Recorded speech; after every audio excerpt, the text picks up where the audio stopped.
ভালোবাসা হচ্ছে একটা অনুভূতির ব্যাপার।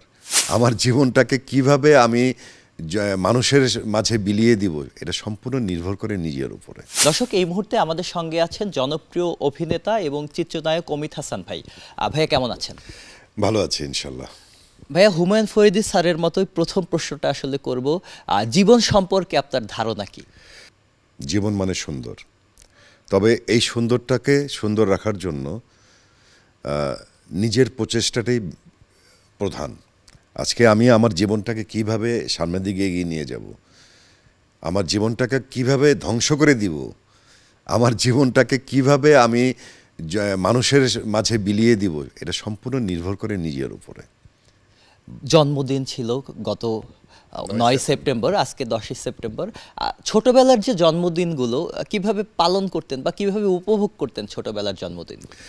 আসলে ছোটবেলার জন্মদিন তখনকার অনুভূতিটা ছিল একরকম, আর এখন বড় হওয়ার পর ওইভাবে আর জন্মদিনটা করা হয় না, কারণ বাচ্চাদের জন্য জন্মদিনটা আসলে।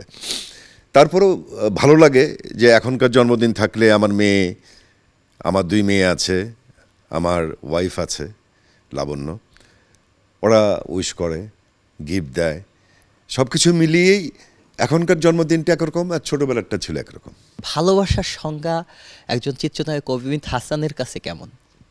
250টিরও বেশি ডিজাইন অপশন নিয়ে ওয়ালটন স্মার্ট ফ্রিজ, বোঝে আপনার প্রয়োজন। আসলে এটা শুধু আমার ক্ষেত্রে না, প্রতিটা মানুষের কাছেই বোধহয় একই উত্তর আসতে পারে।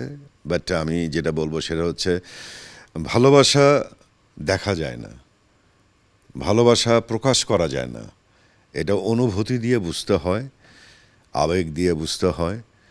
আর এটা মানে ভালোবাসা হচ্ছে একটা শ্রদ্ধার ব্যাপার, ভালোবাসা হচ্ছে একটা অনুভূতির ব্যাপার। এটা শুধুমাত্র অনুভব দিয়েই বোঝা যায়। ভালোবাসায় কোনো মিথ্যা নাই, কোনো ভুল বুঝাবুঝি নাই। যে ভালোবাসায় শ্রদ্ধা থাকবে, বিশ্বাস থাকবে, সেটা হচ্ছে প্রকৃত ভালোবাসা।